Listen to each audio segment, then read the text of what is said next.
Entre Linhas é o nome dessa nova série que eu, Alice e Ingrid resolvemos criar para compartilhar com vocês aqui no canal. E ela surgiu de um jeito muito espontâneo das nossas conversas, da nossa experiência artística compartilhada, que envolve a relação entre corpo e mente, corpo e espiritualidade, técnica e improviso. E a gente vai começar essa série trazendo um questionamento no episódio de hoje que é muito fundamental, que a gente considerou muito fundamental, que é uma pergunta: a arte cura? Toda sexta-feira, última sexta-feira do mês, às 8 horas, a gente vai lançar esse vídeo no YouTube em que nós duas aprofundamos essa discussão. A Alice trazendo a perspectiva da relação da arte com o Tantra e eu da perspectiva da relação da arte com a psicanálise. E então aqui a gente começa perguntando para a Ingrid primeiro. Ingrid, a arte cura? Bom, depende do que é cura, né? A gente tem que começar se perguntando o que a gente quer dizer quando a gente diz que a arte tem um potencial de cura. Certamente não é, do ponto de vista da psicanálise, a mesma cura da cura médica. Não é uma cura que extraia a doença, né? Que tire a doença do corpo. É uma cura no sentido de fazer um trabalho, né? Um trabalho de atravessar aquilo que te faz sofrer, né? Isso na psicanálise se chama elaborar. Então não é no sentido de evitar o sofrimento, mas no sentido de entrar em contato com o sofrimento, caminhar por ele sem ficar parado. Se fixar no sofrimento é o que vai cultivando a doença, entre aspas, né? É o que vai te fixando num lugar de sofrimento.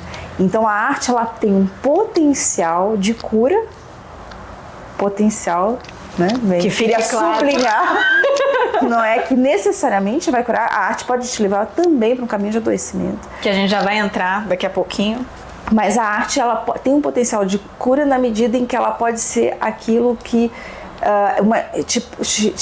a experiência artística permite que você entre nesse processo, nessa caminhada. Ela pode dar sustentação a essa caminhada, ela pode deflagrar essa caminhada.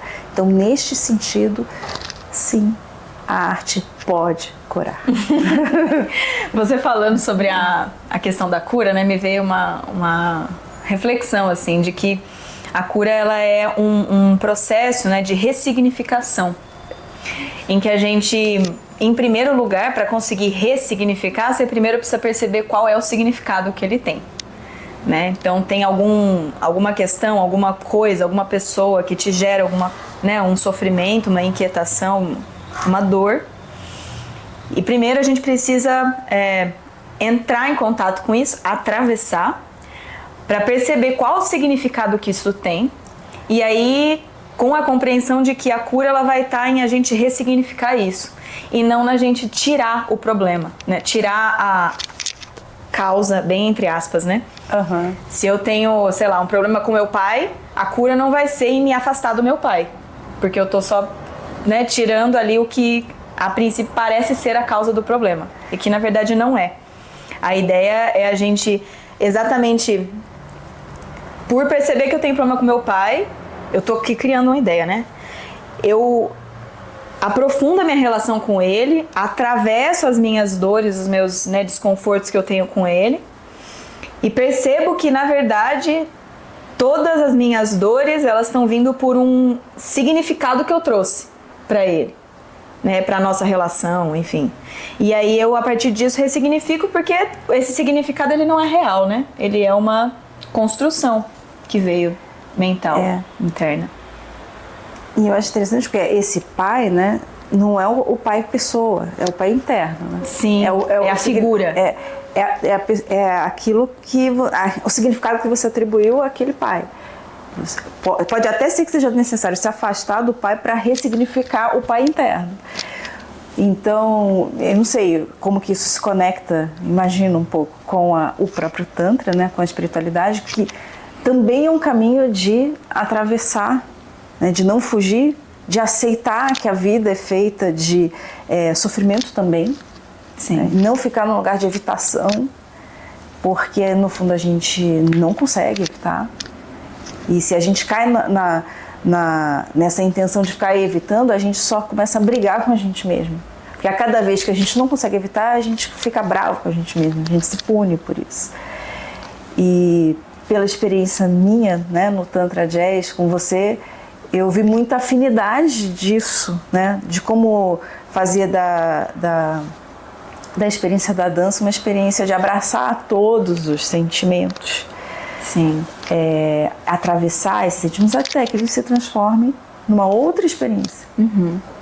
Exato. Vendo assim na perspectiva do Tantra, né, da espiritualidade, a gente compreende que essa mudança de significado, ela vem muito pela experiência, né? Então, como eu disse, esse exemplo do pai que eu dei, né? Muito da minha transformação, da minha ressignificação pro Tantra, ele vai vir através da experiência da minha relação com meu pai, sabe?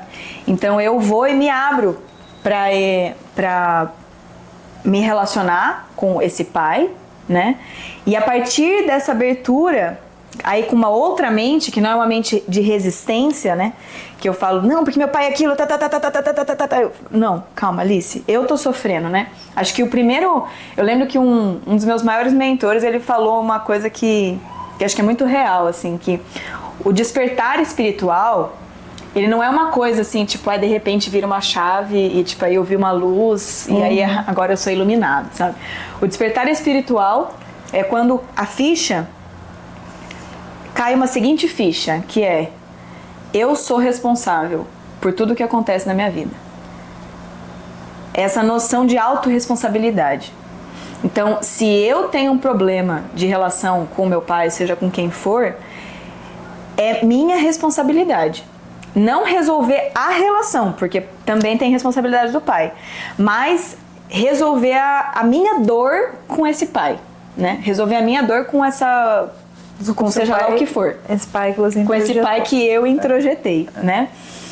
Então, o primeiro passo na caminhada espiritual é esse olhar. A gente compreender de que realmente eu sou a responsável. E aí, com esse olhar de que eu sou responsável, eu vou trazer o olhar pra mim, né? Se eu sou responsável, não adianta eu ficar apontando o dedo do meu pai.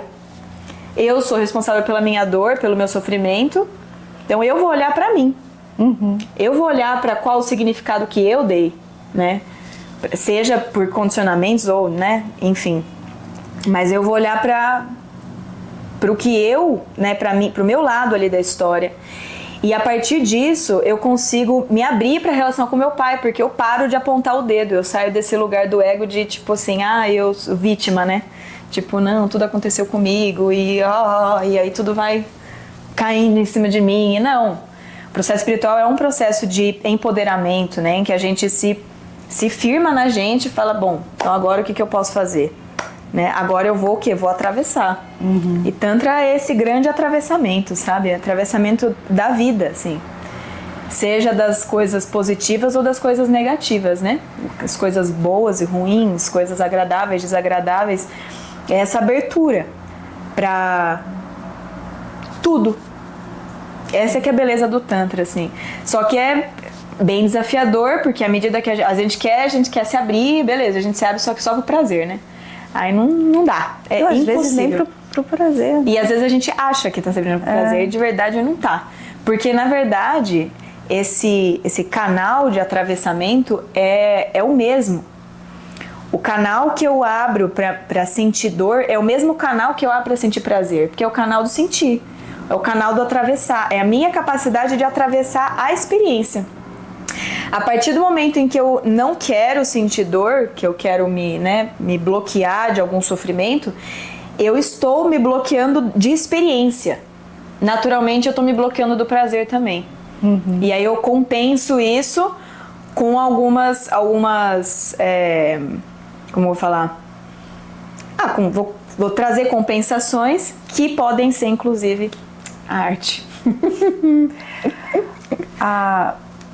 Uma coisa que eu acho que é interessante também, que eu acho que é um ponto de contato, embora a partir de estratégias diferentes, né, mas do Tantra com a psicanálise, é que assumir a responsabilidade, na psicanálise você se implicar, não é se culpar. Até porque, assim como no Tantra, você não trabalha com a dualidade entre vítima e algoz, né, porque...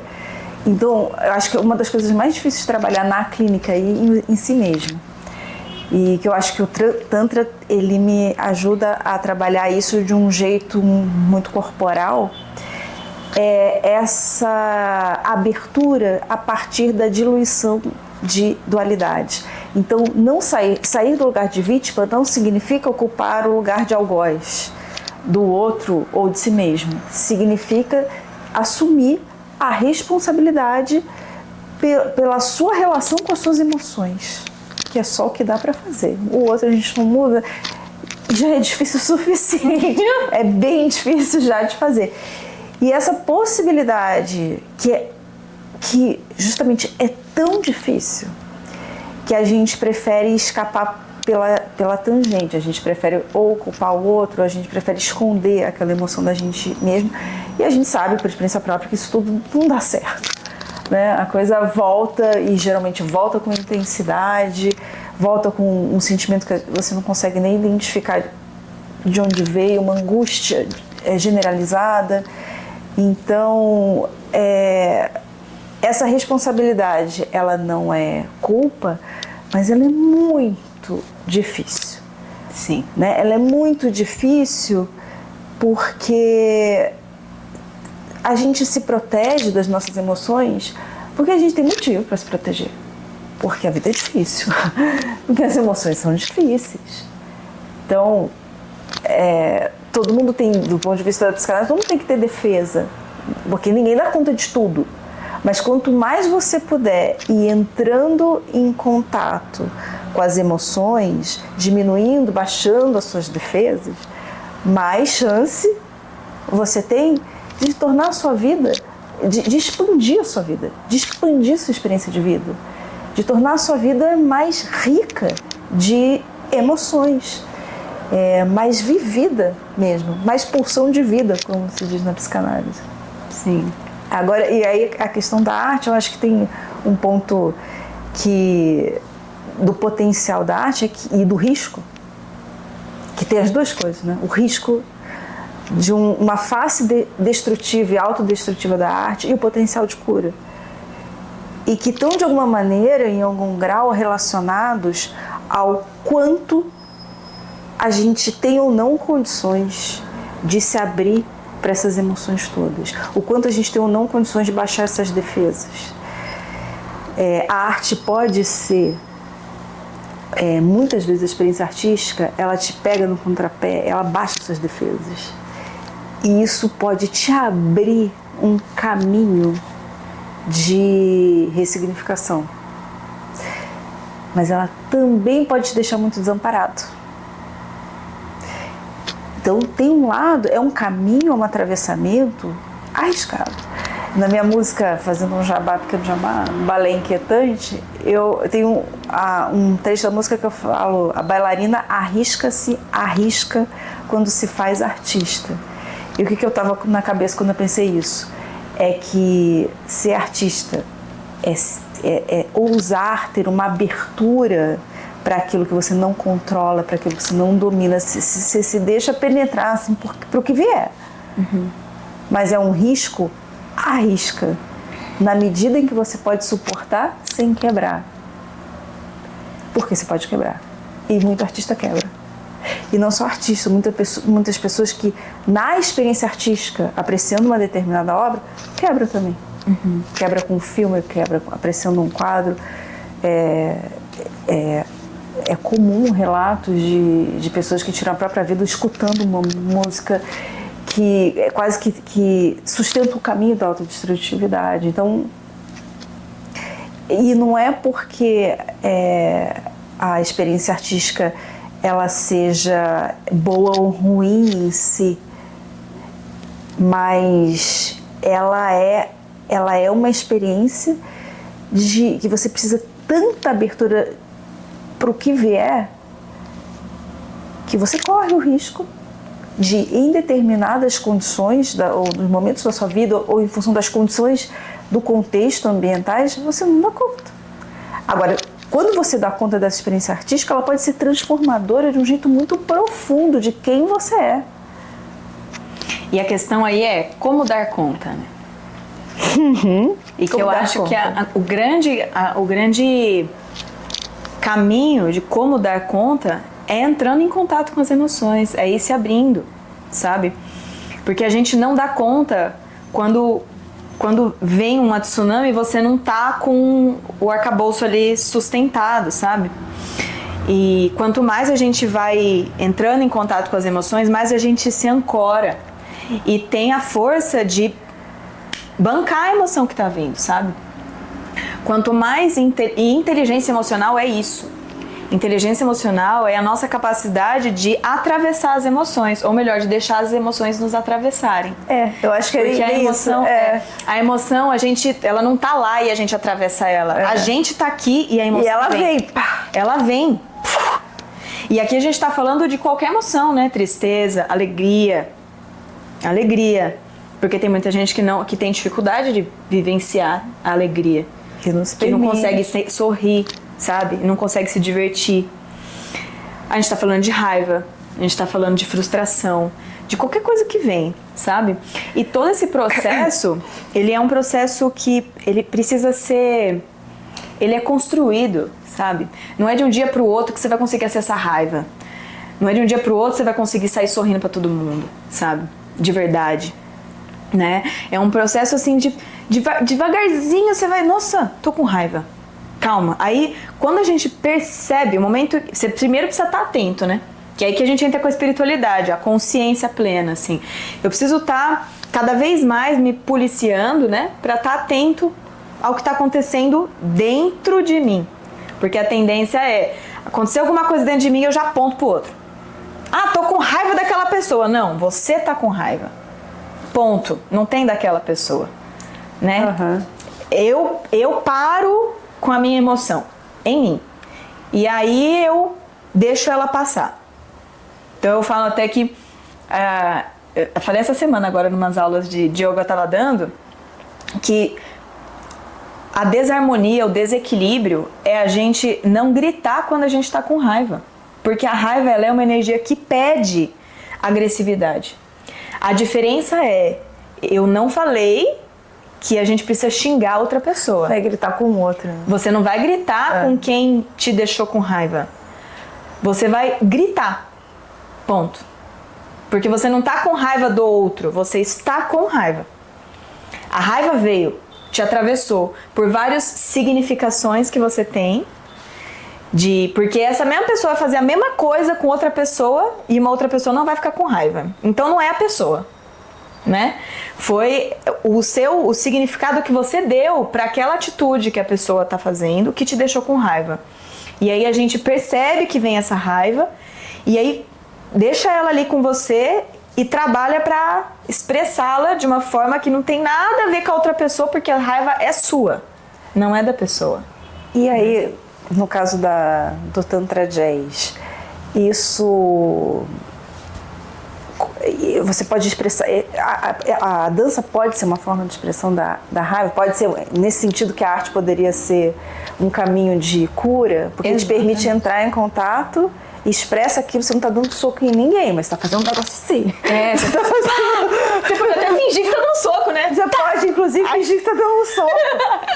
E ter aquela descarga, né? Exatamente. Então, nesse sentido que enfim, da perspectiva do Tantra Jazz, seria isso, né? Você transforma isso em movimento, você transforma isso em algo que você expressa no seu corpo. Exato. E que aí você já transforma em outra coisa. E aí o bonito da arte, que aí entra num processo, né, interessante de cura, é que quando a gente fala de processar as emoções, né, esse processamento emocional, essa descarga emocional, ela sempre vai ser feita através do corpo. Porque a emoção, ela tá no corpo, né? A emoção, ela pode até ser uma consequência da mente, por conta de significações e tal, mas ela é expressa no corpo. Quando eu sinto raiva, o que eu sinto? Eu sinto tensão, eu sinto tensões aqui, sinto uma inquietação. Porque o que é? É a energia da raiva subindo no meu corpo, que é diferente de uma energia de tristeza. Quando você tá triste, você não sente tensão. Quando você tá triste, você sente uma vontade de se fechar, né, uma energia mais para baixo, assim, de choro. Então, a emoção, ela se expressa, né, pra gente, a gente percebe a emoção através do corpo. E é através do corpo que a gente consegue expressá-la. Eu posso expressá-la com, por exemplo, a raiva, grito, posso expressá-la com soco e posso expressá-la com dança. Posso expressá-la com música, né? Inclusive, rock, por exemplo, heavy metal, você vai... É uma puta de um trabalho de expressão de raiva. Mas tem a intenção, que é aí o ponto que eu queria chegar também, né? Que eu acho que o grande cerne, assim, dessa questão, se a arte cura ou não, é a questão do lugar que a arte ocupa na sua vida, né? O porquê que você tá fazendo o que você tá fazendo. Por que eu tô dançando? Né? Se eu tô dançando para conseguir a aprovação das pessoas, para conseguir ser vista, para conseguir... É uma coisa. Agora, se eu tô dançando para expressar a minha raiva, é outra coisa. A intenção é completamente diferente e o resultado vai ser completamente diferente. A partir do momento em que eu uso da dança porque eu quero ser vista ou porque eu quero aprovação, eu vou estar jogando a expectativa nas outras pessoas, né? Tipo assim, eu vou estar tendo expectativa de que as outras pessoas vão me ver, vão me elogiar, vão não sei o quê. E aí vai gerar frustrações e coisas. E eu vou estar presa aonde? Eu tô presa no outro. Isso é muito desafiador, sempre foi. Mas hoje, em particular, no mundo das redes sociais, ser artista está nas redes sociais... coloca esse desafio no outro patamar. Porque tem sempre um jogo de você não deixar, né, que eu acho que é uma preocupação que eu tenho e que você tem também, de você não se desconectar de você, se lembrar sempre do porquê, né, o que você quer expressar. Fazer isso na psicanálise do psicanalista do Donald Winnicott, ele chamaria isso de verdadeiro self, que é a sua expressão a partir de um gesto espontâneo e não um gesto ou uma expressão artística que busque a adaptação ao que é esperado ou ao que é aprovado. E isso é muito difícil de lidar emocionalmente, porque se você começa a fazer para os likes, né, aquilo perde completamente o sentido. Né? Você esvazia de sentido a sua relação com a arte, e aí eu acho que a arte pode ser uma fonte de adoecimento grave. Sim. Grave, realmente, porque o artista se expõe muito. Então, pensar na forma no sentido da sua exposição é um cuidado é um autocuidado fundamental. Porque a gente está muito em carne viva. Seja para ganhar os likes, ou seja para ganhar aprovação, ou seja para se expressar muito espontaneamente. Tá tudo virado do avesso, né? Senão, quando você está cantando, quando você está dançando, não tem ensaio que te proteja. Sim. Né? O momento é sempre um momento de risco. E aí, assim, uma coisa que acho que é um dos maiores desafios a partir do momento em que a gente, né, se propõe a investigar isso, é ser muito sincera com você. Porque a tendência do ego é falar, não, eu não tô nem aí pra like, eu vou fazer só pra me expressar.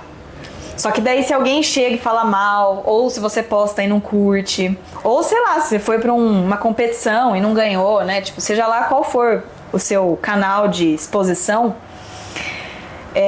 se teve frustração, se teve tipo decepção, é porque tem sim uma expectativa que você gerou, sabe? E que tava ali com o olhar no outro, entende? E a gente conseguir chegar nesse lugar de verdade, do fundo do seu coração, tá fazendo por você, é um lugar que exige assim um contato e uma sinceridade muito grande com a gente, assim, muito grande. Eu acho que exige que a gente fique o tempo inteiro, não um lugar ao qual você chega e cheguei. Não. Porque... Tem que estar vigilante o tempo inteiro. Cara, a gente vai querer, a gente é seduzido pelo like, a gente não tem como, ou talvez tenha, mas assim, eu preciso de muito tempo de caminhada para tornar isso uma coisa com a desimportância que eu gostaria que ela tivesse. Mas sinceramente eu acho que não tem como não a gente ser natural, porque olhando assim, aí já tô trazendo um pouco das perspectivas de Vedanta, né? Que é também o caminho espiritual assim que eu sigo e que eu estudo hoje. O ego, dentro da perspectiva do Vedanta, né? Ele é uma parte da nossa mente, né? Então a gente tem várias... Assim como o corpo, né, a gente tem tipo o braço, tem sistema digestivo, tem a perna, a gente tem várias partes do corpo que funcionam para o corpo funcionar. A nossa mente, ela também tem algumas partes, né?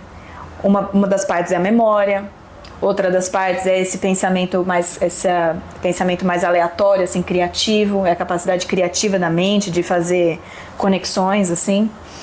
E tem uma parte que é do ego, que é essa capacidade da gente se identificar enquanto indivíduo, de a gente se ver diferente. E isso não vai deixar de existir.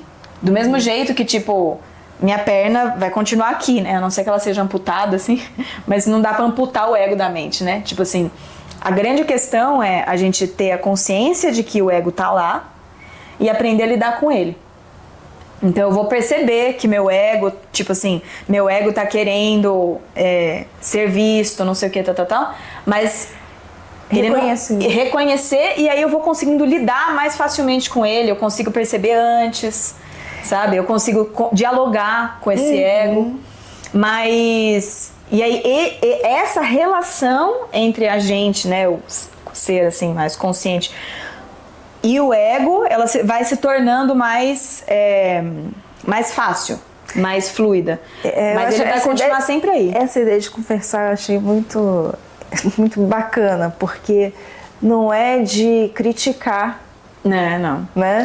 Porque a gente pode cair numa coisa de que uma hora você está tão empenhado em não ser seduzido pelas gratificações narcísicas da rede social, que você começa a ficar brava com você, brigar com você.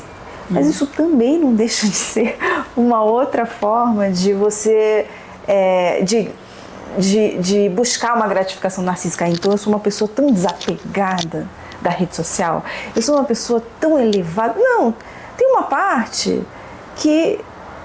E olha que eu demorei muito a entrar em rede social, e eu entrei meio assim, tipo, meio esnobando, achando, mas esse negócio não serve pra muita coisa. Até que também isso trouxe um monte de conexão com outros artistas, com outras pessoas, me abriu muitos horizontes. Então, eu tive também que me recolher a minha insignificância, da minha crítica também. E de reconhecer, não, você precisa, você gosta disso, me trouxe coisas muito boas, espero que traga mais, mas não é isso que dá sentido. Não é o motivo, né? Não é o motivo, aí volta para a questão do porquê. E isso é uma coisa que a gente tem que se perguntar todo o momento, porque a chance de você ir desconectando é enorme. Tem uma hora que você tem que parar. O que é que dá sentido? Porque, afinal de contas, eu resolvi fazer isso, eu resolvi gravar minhas músicas, resolvi começar a fazer show. Qual o motivo? É pra ficar famosa? Não, não é. É pra ganhar dinheiro? Tampouco. Senão eu ia fazer outra coisa, porque não é que isso seja... Ou ia cantar sertanejo. Não é uma ideia muito brilhante, assim, enquanto empreendedorismo, assim, não é o caminho mais fácil. Então tem outros motivos, e tem uma coisa muito vital mesmo, de você não se sentir vivo. Eu cheguei nesse ponto, assim, eu não sou inteira se eu não começar a tornar público o que eu já fazia nos bastidores. De compartilhar com as pessoas. Porque isso também ajuda a dar existência. Sim, propósito, né? Mesmo de... Porque a arte também é compartilhar. Não é só o seu momento Mas íntimo. percebe, né? Que uma coisa é eu estar expressando a minha arte, compartilhando com as pessoas por compartilhar. Pra conectar, pra se conectar com as pessoas. E pra contribuir mesmo, sabe? É pra contribuir. Outra coisa é eu estar expressando pra conseguir algo delas, que é aprovação, que é olhar, que é elogio, que é não sei o quê. Então, mas eu não sei se fica claro pra vocês aí, né? Que a ação é a mesma. A ação é a mesma. Né? Até foi um dos motivos que a gente gostou desse nome entrelinhas, né? Porque a ação é a mesma, só que tem ali, nas entrelinhas da ação, coisas diferentes. Que não é algo que é explícito, né? Que não tá é no explícito texto. e que ninguém vai conseguir te falar. É você com você. Porque a performance pode ser rigorosamente a mesma. Exatamente a mesma. Exatamente a mesma. É a sua forma, o seu... A gente chama, no yoga, fala muito de asana, né? Postura. A postura no yoga, ela não é só a postura física ali, a forma. Mas é a forma como você se coloca inteiro ali. Então, o olhar faz parte da postura, a respiração faz parte da postura, a sua atenção faz parte da postura. Então, quando a gente fala nesse lugar de asana, a postura que eu tô colocando é isso, tudo que está sendo posto ali, para onde que ele está indo. Não é só a forma. Não é só a forma. Isso é muito interno. Não vai ser num post no Instagram que ninguém vai perceber. Você pode fazer uma coisa eficiente, que vai ganhar um monte de like, mas que não veio desse lugar. Então, eu acho que tem uma coisa de um compromisso, de um respeito consigo mesmo, né? De você... eu estou fazendo isso para quê? A partir de onde? Qual o sentido? Que tipo de emoção que eu quero sentir, que eu quero expressar e que eu quero comunicar, né? Que eu quero... A partir de onde eu quero me conectar com essas pessoas? É a partir de buscar o olhar de admiração, de aprovação, ou de uma coisa que as pessoas não vão nem entender por que elas se conectaram? Não é porque deu alguns checks em algumas coisas, não, simplesmente uma conexão. Freud chamava de sublimação. Sim. Ingrid, a gente chegou, já deu nosso tempo, eu acho. Tô olhando no relógio. E eu tô pensando aqui da gente continuar no nosso próximo episódio, que eu já tô aqui com a minha cabeça já tá. Mas a gente aprofundar um pouco mais nessa questão da relação nossa, né, com a arte, assim, sabe? Falar um pouco mais de como enxergar, de quais as possibilidades e de quais as consequências que essa relação nossa com a arte pode trazer, sabe? Ir mais fundo um pouco nisso, que hoje a gente ficou um pouco mais na questão do que é a cura, né, e tal, mas eu acho importante a gente ir agora mais fundo para ir refletindo mesmo, né, sobre quais são as consequências, assim, por que a arte pode ser tão destrutiva, sabe? E que caminho que a arte pode fazer dentro de mim para me destruir. E do mesmo jeito contrário. Como que a arte pode ser algo construtivo, né, e libertador. E que caminho que eu preciso fazer para chegar nesse lugar. O que você acha? Eu acho ótimo, porque tudo que a gente falou aqui, e eu acho que isso tem muito a ver com a nossa relação com a arte, né, apontando muito para a nossa relação atual com a arte. Depois a gente conta no próximo, nos bastidores. Com a arte de buscar...